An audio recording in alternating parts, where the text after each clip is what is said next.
السلام علیکم ورحمۃ اللہ وبرکاتہ۔ اللہ رب محمد صلی اللہ علیہ وسلم، نحن عباد محمد صلی اللہ علیہ وسلم صلی اللہ تعالی علیہ وسلم۔ آج بات میں کروں گا جمعہ فرض عین ہے، اس کی تاکید ظہر سے زیادہ مؤکد ہے اور اس کی بہت زیادہ تاکید آئی ہے۔ اس کا انکار کرنے والا کافر ہے، اس کا منکر کافر ہے۔ جمعے کے دن امامہ باندھنے کی فضیلت۔ سلطان مدینہ سرور و قلب و سینہ جناب محمد الرسول اللہ صلی اللہ تعالی علیہ وسلم نے ارشاد فرمایا کہ جو انسان جمعے کے دن اپنے سر پر امامہ باندھتا ہے، اس دن اللہ کے فرشتے اس پر درود و سلام بھیجتے ہیں۔ سبحان اللہ۔ نبی کریم صلی اللہ تعالی علیہ وسلم نے ارشاد فرمایا کہ جو شخص جمعے کے دن ناخن ترشوائے، دوسرے جمعے تک وہ بلاؤں سے محفوظ رہے گا، اور اس میں 3 دن اور زائد کر لیجئے، یعنی 10 دن تک بلاؤں سے محفوظ رہے گا۔ اور جو شخص جمعے کے دن ناخن ترشوائے، جو شخص جمعے کے دن ناخن کاٹے، اس کے گھر میں رحمت آئے گی اور بلا جاتی رہے گی، گناہ اس کے جھڑتے رہیں گے۔ سبحان اللہ۔ سرکار مدینہ صلی اللہ تعالی علیہ وسلم کا ارشاد گرامی ہے کہ جو شخص جمعے کے دن جو دعا مانگے گا، اللہ تبارک و تعالی اس کی اس دعا کو قبول فرماتا ہے، اور وہ گھڑی بہت مختصر سی گھڑی ہوتی ہے، بہت کم ٹائم ہوتا ہے، بہت قلیل وقت ہوتا ہے۔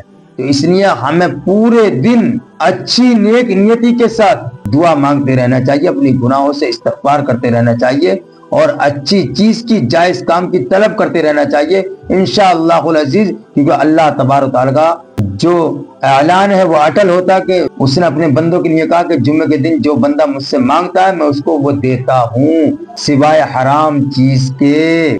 تو ہمیں اچھی چیزوں کی طلب حاصل کرنی چاہیے، رب کی بارگاہ میں ہاتھ اٹھانا چاہیے، رب سے مانگنا چاہیے۔ تاجدار مدینہ رحمت للعالمین صلی اللہ تعالی علیہ وسلم نے ارشاد فرمایا کہ جمعے کے دن صبح کے وقت میں ہر جانور چیختا ہے، سورج نکلنے کے بعد ہر جانور چیختا ہے، بولتا ہے، سوائے جن اور انسانوں کے۔ یعنی جمعے کے دن سے جانور بھی ڈرتا ہے، اور ہم انسان ہیں، ہم انسان ہونے کے باوجود نہیں ڈرتے۔ اللہ اپنا خوف، اپنی تابعداری ہمارے دلوں میں غمزن عطا فرما دے، اور ہمیں ارکان اسلام پر عمل کرنے والا بنا دے۔ سرکار مدینہ آمنہ کے لال جناب محمد رسول اللہ صلی اللہ تعالی علیہ وسلم نے ارشاد فرمایا کہ جمعے کے دن ہر ایک کے لیے ایک حج ہے اور ایک عمرہ ہے۔ جمعے کے لیے جلد نکلنا ایک حج، اور جمعے کی نماز کے بعد عصر تک دوسری نماز کا انتظار کرنا، یعنی جمعے کے بعد دوسری نماز کا انتظار کرنا اس بندے کے لیے ایک عمرہ ہے۔ سبحان اللہ۔ یعنی جمعے کی نماز کے بعد دوسری نماز کا، یعنی عصر کی نماز کا انتظار کرنا ایک عمرے کے ثواب کے برابر ہے۔ سبحان اللہ۔ حجت الاسلام حضرت سیدنا امام محمد بن محمد غزالی رحمۃ اللہ تعالی علیہ فرماتے ہیں، نماز جمعہ کے بعد عصر کی نماز پڑھنے تک مسجد میں ہی رہے، اور اگر نماز مغرب تک ٹھہرے تو افضل ہے، اور نماز مغرب تک اگر وہ بندہ ٹھہرے تو افضل ہے اور بھی زیادہ ثواب ہے۔ کہا جاتا ہے کہ جس نے جامع مسجد میں جمعہ ادا کرنے کے بعد وہیں رک گیا، وہیں ٹھہر گیا، اور اس نے نماز عصر پڑھی تو اس کو ایک حج کا ثواب ملتا ہے، اور اگر وہ عصر کی نماز پڑھ کر وہیں رک گیا، وہیں ٹھہر گیا، اس نے نماز مغرب با جماعت ادا کی تو اس کو ایک حج اور ایک عمرے کا ثواب ملتا ہے۔ سبحان اللہ، ماشاء اللہ، کیا میرے آقا کی شان ہے اور اللہ کا کرم ہے۔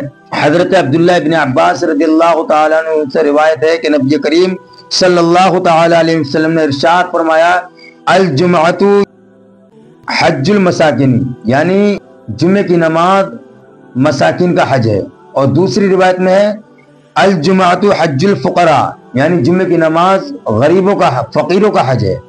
تو پیارے، میں آپ سے یہی التماس کروں گا کہ جمعے کی نماز نہ چھوڑیے، یعنی اس کا ثواب جو ہے ایک حج کے برابر ہے، اور ہمیں اور آپ کو ایک حج کے برابر ثواب کمانے کی اللہ تبارک تعالیٰ اپنے رحمت کے ذریعے انعام و اکرام سے ایک حج کا ثواب عطا فرما۔ سبحان اللہ، ایک حج کا ثواب عطا فرما رہا ہے۔ حدیث رسول ہے، اللہ کے محبوب دانے غیوب صلی اللہ تعالی علیہ وسلم ارشاد فرماتے ہیں کہ جو انسان 3 جمعے لگاتار سستی اور کاہلی کی بنا پر چھوڑ دے، اللہ تبارک و تعالیٰ اس کے دل پر مہر لگا دیتا ہے۔ اللہ اکبر۔ تو یہ ہمارے لیے عبرت کا نشان ہے، ہمیں نماز جمعہ میں خاص کر حاضر ہونا چاہیے اور 5 ٹائم کی نمازوں میں با جماعت نماز ادا کرنی چاہیے۔ تو پیارے دوستوں، مجھ کو لائک اور سبسکرائب اور شیئر سے نوازتے رہیے اور اپنی دعا میں یاد کرتے رہیے۔ میں بھی یہی دعا کروں گا کہ اللہ تبارک و تعالی ہر مسلمان کو عروج ترقی عطا فرمائے۔ السلام علیکم۔